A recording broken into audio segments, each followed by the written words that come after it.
Hi, welcome to the Ellis Talker Show. I'm DV LeBron. Imagine you get the worst news of your life that you have cancer and it's bad. It may be terminal, it may be stage, whatever it is. Any cancer is bad. And you have to try to find out what resources you have. Is work going to let me stay on? Do I have any legal protections as a vet? I mean, I was exposed to burn pits and stuff. What can I do there? That's where places like Triage Cancer comes in. And I have the CEO of Triage Cancer, Miss Joanna Doran. How are you? I am good. Thank you. How are you doing tonight? I am good. Thank you so much for coming on the show. I had a friend of mine, a brother in arms, who passed on last year. He was exposed to burn pits in Afghanistan, and in his early 40s, he's passed on to an aggressive form of colon cancer.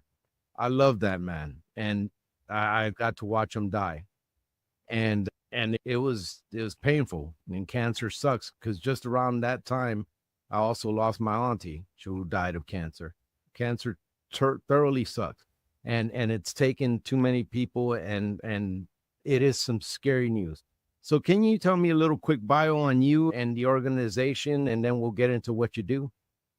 Sure. So I'm a cancer rights attorney by training. And whenever I tell people that, I always get kind of a funny look, and people inevitably ask me, well, what's legal about cancer? And my answer is almost everything. So whether or not the Food and Drug Administration approves a particular treatment is a legal issue. Whether or not an insurance company covers a treatment is a legal issue. Whether or not you get to take time off work to get access to that treatment is a legal issue.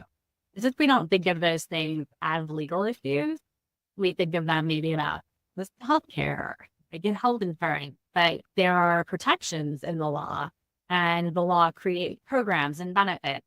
So our goal at Triage Cancer is to teach people about what the law says and how they can tap into those benefits, protections, to get access to the care that they need, to help people keep their jobs, keep their homes, and not experience financial hardship after a serious medical condition like cancer.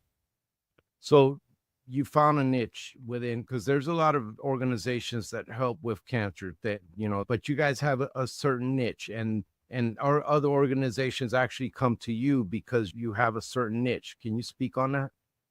Yeah, absolutely. There are not other organizations providing the education the way that we do. And that does allow us to partner with all of the other cancer organizations that are out there, as well as organizations outside of the cancer community. We really believe in the power of partnerships and making sure that people are aware of resources. We work with organizations that care about the same legal issues, things like making sure that there are paid family leave laws, that caregivers can actually take time off work and have income coming in when they're caring for a family member. So we work on advocacy issues as well with those partner organizations. Now, tell me, what is the most common issue that somebody who's been diagnosed with cancer runs into that you have to help with? That's a great question. Over decades of doing this work, the issues actually haven't changed. We have new laws and new protections and new benefits, but regardless of who the person is or what type of cancer or where they live, the three main issues that come up for most people are: how is my insurance going to cover my care? So health insurance issues. Can I manage work and my cancer treatment? There are employment issues. And then how do I maintain my finances? How do I keep paying my bills if I'm dealing with the extra cost of cancer treatment? And then also, if there's changes in my work and my income, how do I pay my bills? Does the, I mean, they got insurance. If they have insurance, doesn't it, just cover everything and everything's just fine? No, unfortunately, in the United States, we know that a large percentage of debt in the United States and bankruptcies in the United States are based on medical debt. The majority of the people that have medical debt actually have health insurance.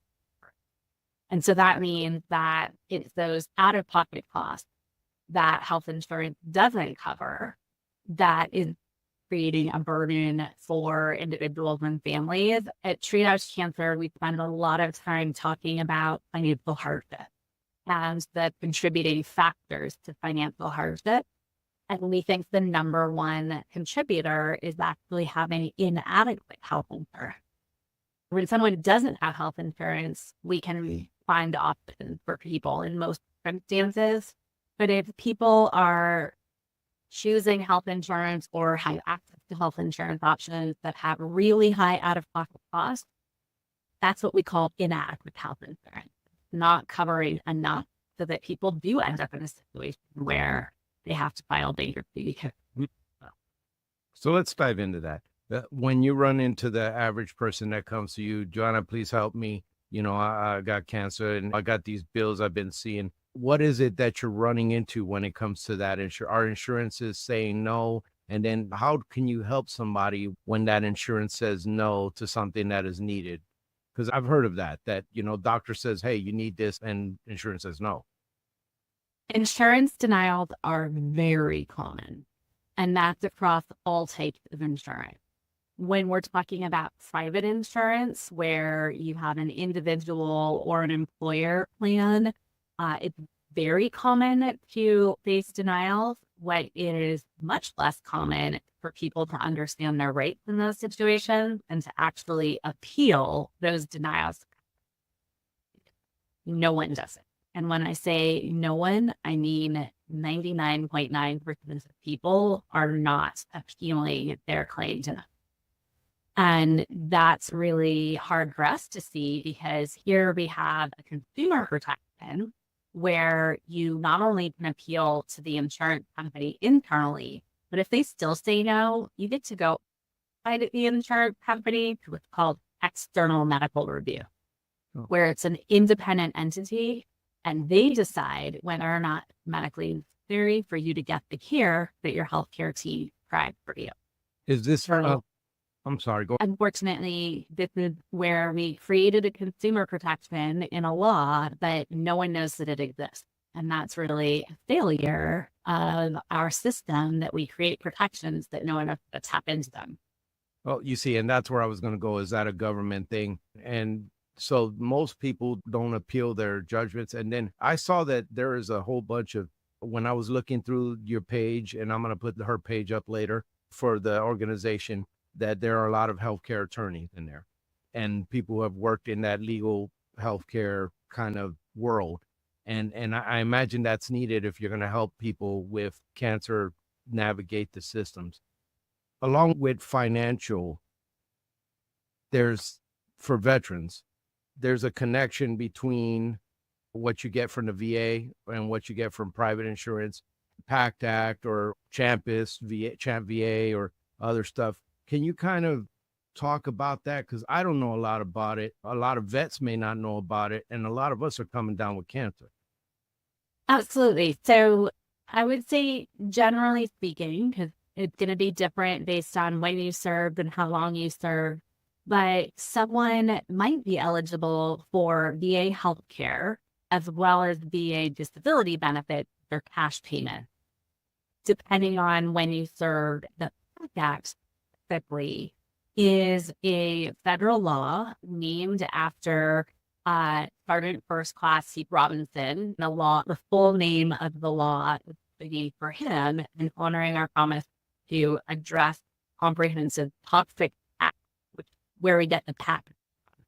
The PACT Act was a law that increased eligibility for that VA healthcare and VA disability benefits by making individuals presumptively eligible. So prior to the PACT Act, you would have to prove that whatever medical condition you had was directly related to your service. And that's not always an easy thing to prove, especially when we're talking about cancer, because there are lots of reasons that people have cancer. And so what was so groundbreaking about this law is that the VA said, we're not going to require proof. We're going to assume that if you served in these areas during these times, you're presumptively eligible for these benefits. That's big. It's pretty huge. And it's definitely a different way for the VA to operate. And so that includes exposure to burn pit. It is for Gulf War and 9/11 veterans. It included expansion of eligibility for certain veterans during even World War II in Vietnam and exposure to Agent Orange, for example. And then there are some veterans who are exposed to radiation in certain roles all over the world where they were working with munitions, for example, and had radiation exposure there. So it created very categories of individuals in certain locations or on certain bases who would qualify for these types of benefits. What is your organization like? If a veteran needs help, what is your organization doing on that side?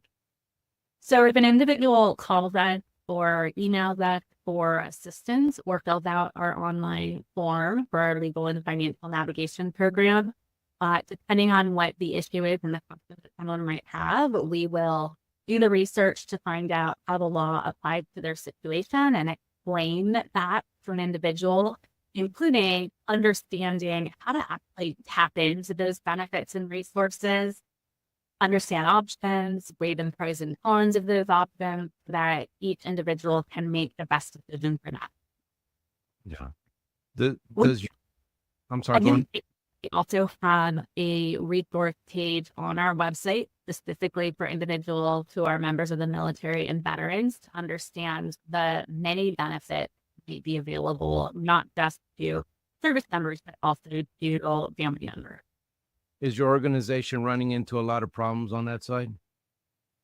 I wouldn't say problems. I think with the PAC Act, there was such a large response to it, and the number of people who immediately signed up for benefits, I think that created an initial backlog. But my understanding is that the VA has worked through that and that people are getting more timely responses. So I do think it's a barrier that there are so many benefits. I learn about new benefits every single day because the laws change all the time. We get new programs, new resources. So it's hard for us to keep on top of all of that. And certainly for individuals in the community to know what's available, our goal is to. Does Triage Cancer, do you have like seminars or educational things where you talk about these things as it applies to veterans or as it applies in general? We do. So all of our programs and services are free, including our educational events. We have Triage Cancer Conference coming up on October 25th and 26th, which is online. The people can participate from anywhere.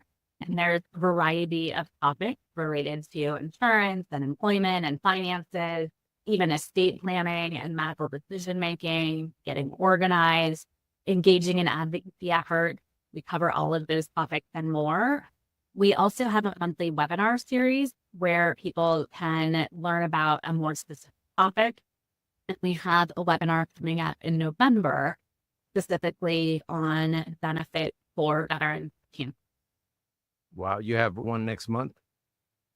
That one is in November, November. but we have one each month. So we just in June had a webinar on caregiving. Next month, our monthly webinar will be on employment rate. So each month is a different. Are employers, and I should have asked you this earlier, when you get diagnosed with cancer and you actually have to start getting radiation treatment, it starts affecting you. Do you find that a lot of employers don't know the rights of the employee and violate them?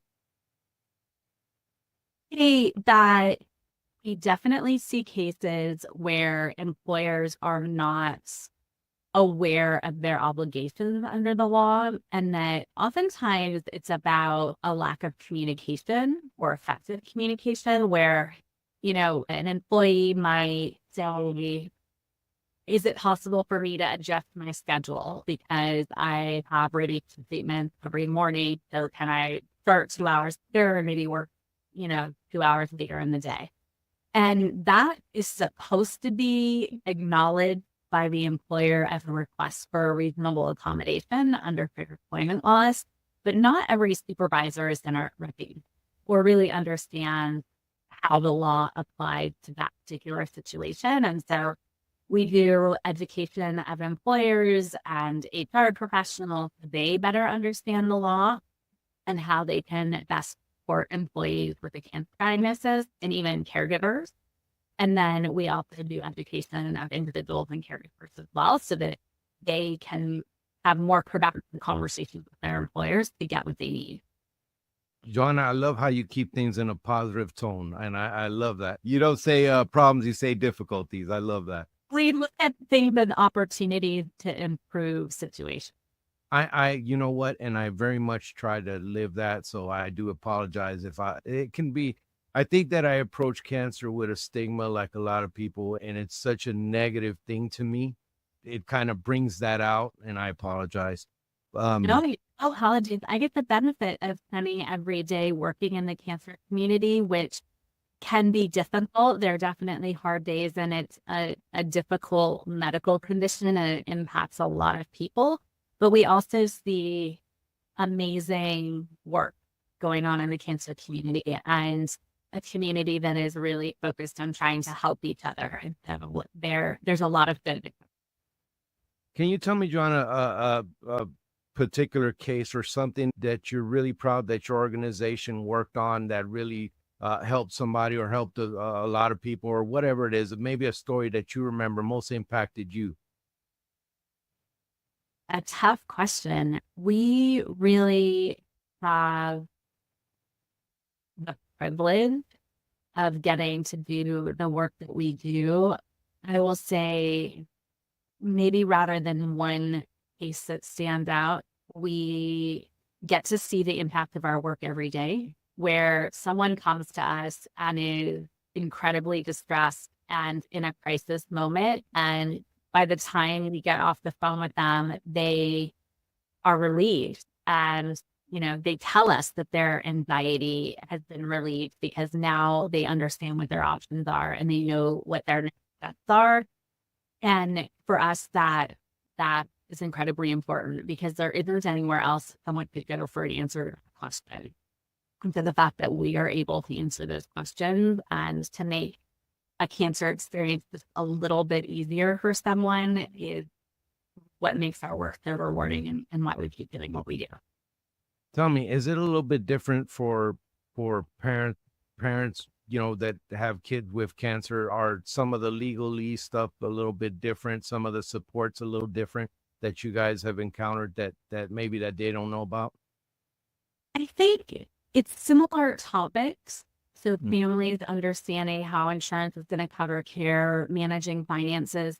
But for parents of children with cancer, the data actually shows that many parents, one parent has to give up their job to be a full-time caregiver. And that certainly has an impact on that individual and their career identity. It has an impact on the family's financial situation. So that can also create strain on the family in kind of unexpected ways or ways we don't really think about. But there are resources for caregivers. There are legal protections for caregivers who need to take time off work as a caregiver. There are some states that have paid leave laws that actually allow caregivers to take time off work and still get paid some of their wages. So our goal is to make sure that they're aware of those programs in their states so that they can step into them and try to alleviate some of that financial burden. Well, I love this work that you're doing. I was so happy to be able to interview such a good organization that's doing this good work. Have you guys done a lot of lobbying? Has there been laws and stuff that you guys have been, because this is the realm, you're an attorney, have you guys been working on certain laws that revolve around your work? Absolutely. We are tracking what is happening at the federal and state and sometimes even local level that might have an impact on the cancer community. And sometimes they might be laws that are about cancer specifically. And sometimes they're laws about things like paid family leave, which, impacts more people than just the cancer community. But we're looking at it through the lens of a cancer diagnosis. So we participate in a lot of coalitions with other organizations who are doing advocacy work And we're also providing feedback on when laws are being drafted, the language that's being used, what would be helpful versus less helpful, making sure that the needs of the cancer community are being considered as legislation is being drafted. So we pay attention to all of that because we get to see the benefit of legal protections and how they can really make all the difference in someone's experience. And then we also see how people where the law doesn't provide protection or create the loophole. And so we want to make sure that where we can provide feedback on how law practically impacts people. You talked about the state level. And if somebody's in Texas, can they reach out to you? And do you have a source that will tell them about what is available in Texas? So we are a national organization. So we help people all over the country in all 50 states. And our educational events, we've actually delivered in person in all 50 states. That was pre-COVID. So we really do have an expanded reach of the people who we're reaching and trying to share information about the resources and laws that are specific to their state. So on our website, we have a state resources page, which has the contact information for their state across many different issues. And then we also have parts of state law where we're tracking the differences of how state handle certain, like COBRA requirements or the state fair employment law and the size of the employer that it applies to. So we try to keep track of those details. We can provide more information to people. If somebody wants to get a hold of you, what is the best way to get a hold of your organization to get started with any help? So if someone needs help from our legal and financial navigation program, the fastest way to get a hold of us is to fill out a form on our website. So if you specifically go to triagecancer.org/get help, then you can fill out the form and it will send you an email with a link to our calendar. And then you can schedule the appointment at work for you to talk with our team. But certainly if someone has questions and doesn't have internet access, for example, they could still call us. I'm going to put that information, folks, in the comments and put it out so that you can check it out if you need that information for friends, etc. That way you can get help from this wonderful organization. You know, I had a guest on yesterday and they were doing something really cool for humanity. I told her it must be really cool to know that your job is making humanity better. I'd like to tell you that too. It must be really cool to have a job where you get to make humanity better. You get to do something for humanity, and that's a beautiful thing. Thank you for what you do. It's beautiful. I appreciate that. What I do at the end of my show, always, I give my guests the last word. So if you could go ahead and just kind of talk to my viewers and give your last little bit. My last word is first going to be thank you for your service. We are privileged to do the work that we do, but I would absolutely prefer that we wouldn't have to, that people wouldn't actually need the information that we have available. And we will keep doing this work until that day. Thank you again for being on the show. Thank you.